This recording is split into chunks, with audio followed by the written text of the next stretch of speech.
Hi, my name is Hien, better known as Eden. I am the producer for My Alpha Bully Protects Me and the voice of the character Juice.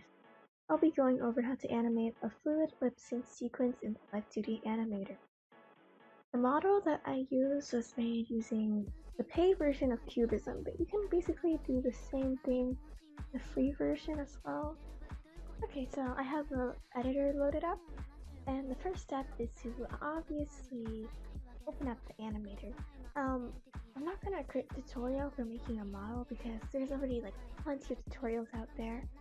You have a lot of resources basically, and this tutorial is specifically covered animating, especially like lip syncing. So let's just open up a model. I'm gonna use Juice's model. So I opened up the CML for the model. Right here, here's Juice, and then I'm gonna switch the editor from model to animation. Right now, the still look has like the model view, so what you want to do is create a new scene, put it to movie, name it something like intro. Drag Juice into the workspace, drag the model into the workspace, and repositioned it as you like.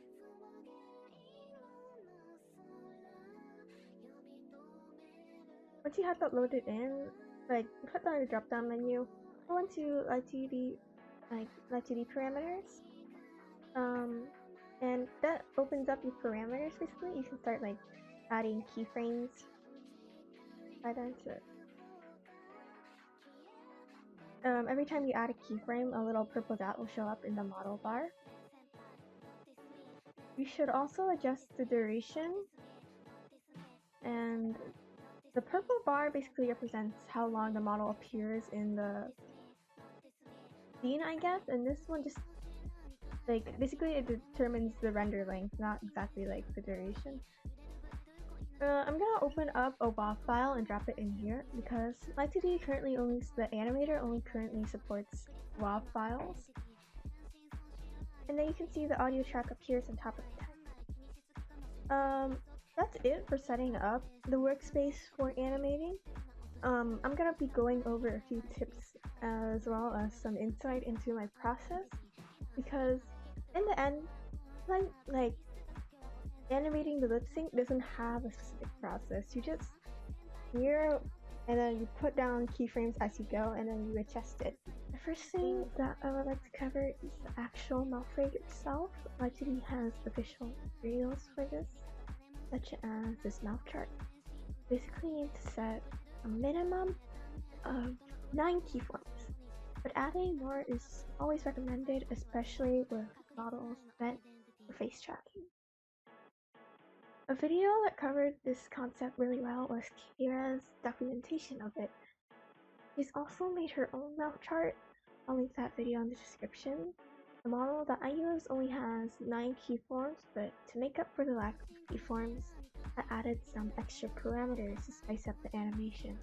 Another thing you can do to make more dynamic animation is to add things like thumb movement and special parameters. I've linked that animation that would normally fall under parameter eye smile to parameter mouth form to add more expression in the face while the lips are moving. So when he smiles, he kind of closes his eyes like that. But when he's like in a neutral kind of expression, it's basically more neutral looking eye.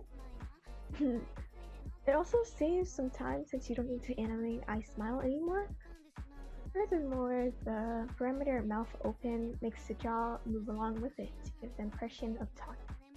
2 extra parameters I've added are mouth swish swash, it's kind of self-explanatory, and chomp.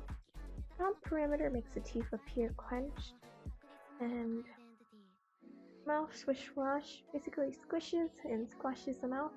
Squash also lengthens and makes it bigger, but squish makes it longer and skinny, but smaller basically.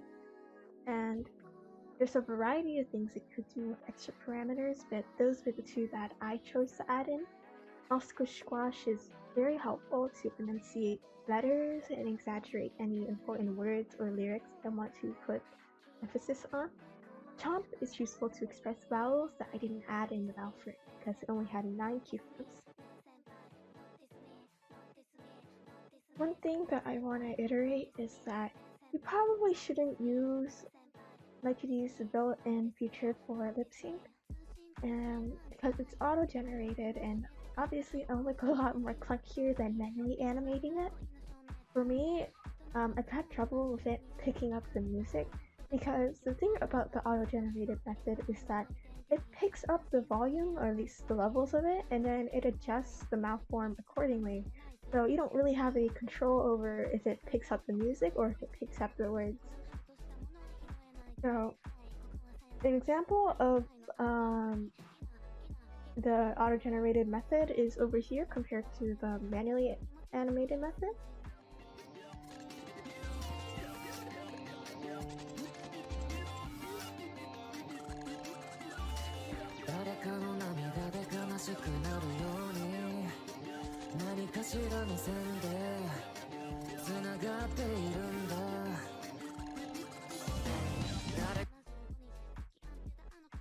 So like I said, you can see that the automatically animated one doesn't look too good.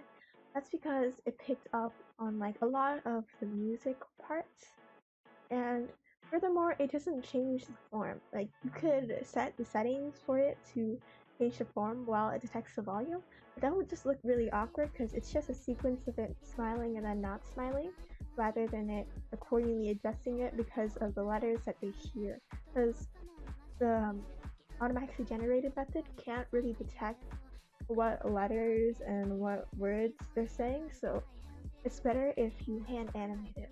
Of course, you can solve this problem sort of by using an acapella with like, you can load in an acapella into the animator, and in that method it won't pick up any of the backing tracks, like no music, only the vocals. But the same thing still applies because it looks very robotic and it doesn't flow as naturally as the manually animated one. And those were all of the tips that I could give while animating lip sync sequences in Lighttd Animator. So I took some time to animate this lip sync sequence. It took like an hour for just like this 40-second clip. I was kind of struggling with it because it was my first time animating for a song in Japanese, because up until now most of the songs that I've made lip syncs to were in English, and I had to make like a ton of syllables for the Japanese song. So let's just see what it looks like.